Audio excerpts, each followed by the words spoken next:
wabarakatuh. Saya Sukma Mega Agustin, nomor pokok mahasiswa 2001-111102, Prodi Pendidikan Agama Islam. Saya dari kelas C. Di sini saya akan mempresentasikan tugas pertemuan ke-11, yaitu mengenai jurnal aliran strukturalis yang telah saya buat. Baik, langsung saja saya akan mempresentasikan jurnal yang telah saya buat, yaitu tentang aliran strukturalis. Untuk deskripsi jurnal saya, terdiri dari 11 halaman, terhitung dari cover sampai dengan daftar pustaka, dengan cover judul yaitu aliran strukturalis. Sesuai dengan tugas yang diberikan pada learning pada pertemuan ke-11, yaitu mengenai aliran strukturalis. Kemudian kita masuk kepada pada bagian abstrak.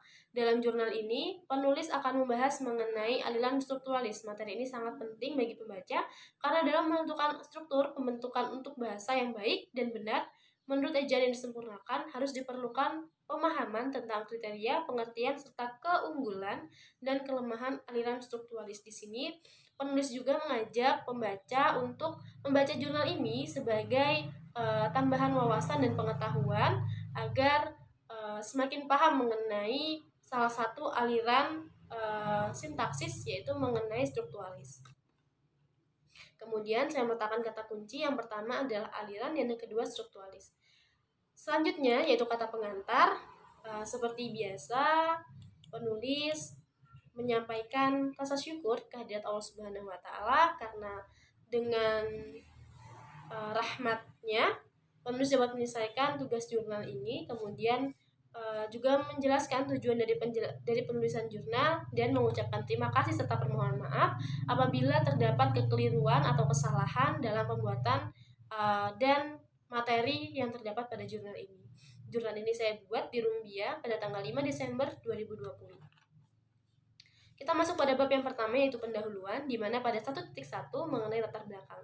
Di sini penulis menyajikan dan memaparkan latar belakang dari pembuatan jurnal mengenai aliran strukturalis, yaitu banyak sekali masyarakat ataupun mahasiswa yang masih belum paham mengenai salah satu aliran ini, yaitu aliran strukturalis. Kemudian dari pembahasan latar belakang ini saya tarik 3 permasalahan, rumusan masalah yang akan kita kaji pada bab yang kedua, yaitu bab pembahasan. Yang pertama mengenai apakah yang dimaksud dengan aliran strukturalis, yang kedua apa saja ciri-ciri aliran strukturalis, dan yang ketiga apa kelebihan dan kelemahan aliran strukturalis.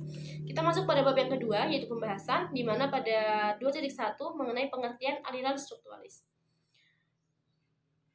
Aliran linguistik struktural adalah aliran yang berusaha mendeskripsikan suatu bahasa berdasarkan ciri atau sifat khas yang dimiliki bahasa itu. Aliran struktural adalah sebutan yang diberikan pada paham bahasa yang berdasarkan pada pemikiran behavioristik.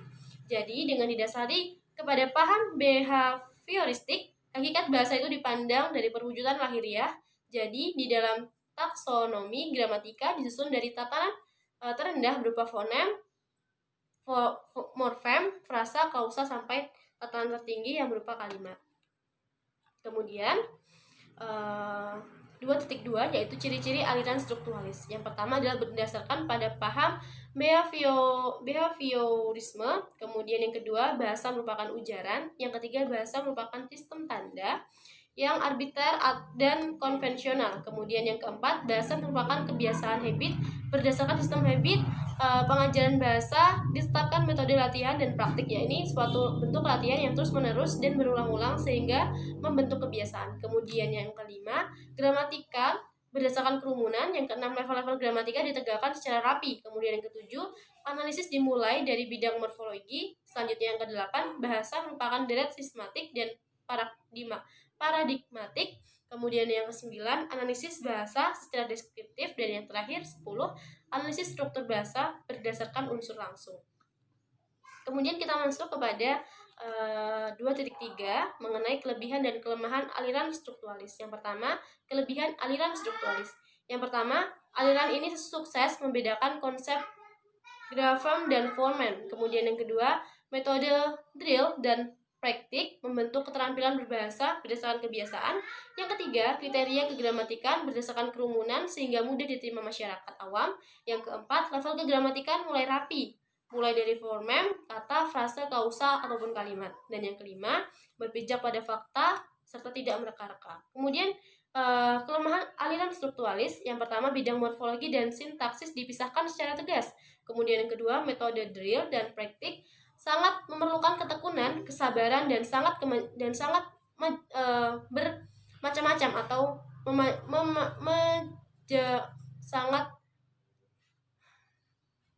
sangat bermajemuk. Kemudian yang ketiga, proses berbahasa merupakan proses rangsang tanggap berlangsung secara fisis dan mekanis padahal manusia bukan mesin. Yang keempat, kegramatikan berdasarkan kriteria keumuman, suatu kaidah yang salah pun bisa benar jika dianggap umum. Kemudian yang kelima, faktor historis sama sekali tidak diperhitungkan dalam analisis bahasa. Selanjutnya yang terakhir, keenam, objek kajian terbatas sampai level kalimat, tidak menyentuh aspek komunikatif. Selanjutnya kita masuk kepada bab yang terakhir, yaitu bab penutup, di mana pada kesimpulan ini saya menarik beberapa kesimpulan yang terdapat pada bab pembahasan mengenai pengertian aliran linguistik strukturalis, kemudian ciri-ciri aliran struktuраlis. Kemudian untuk 3.2 yaitu saran, setelah memahami tentang aliran struktural, pembaca diharapkan dapat memahami secara mendalam mengenai aliran struktural guna terwujudnya pemahaman yang benar tentang aliran struktural ini dan menambah pengetahuan serta wawasan bagi para pembaca untuk menjaga dan melestarikan bahasa Indonesia. Kemudian juga penulis dengan rendah hati menyadari masih banyak sekali kekurangan yang terdapat dalam jurnal ini, sehingga penulis mengharapkan banyak sekali kritik dan saran yang membangun untuk kesempurnaan jurnal yang telah saya buat ini. Selanjutnya, daftar pustaka. Di sini saya mengambil 4 acuan literasi yang saya ambil dari buku dan di internet, yang menjadi acuan dalam pembuatan jurnal yang saya buat ini mengenai aliran strukturalis. Baik, mungkin itu saja yang dapat saya sampaikan. Mohon maaf apabila terdapat kesalahan. Saya akhiri, wabillahi taufiq wal hidayah. Wassalamualaikum warahmatullahi wabarakatuh.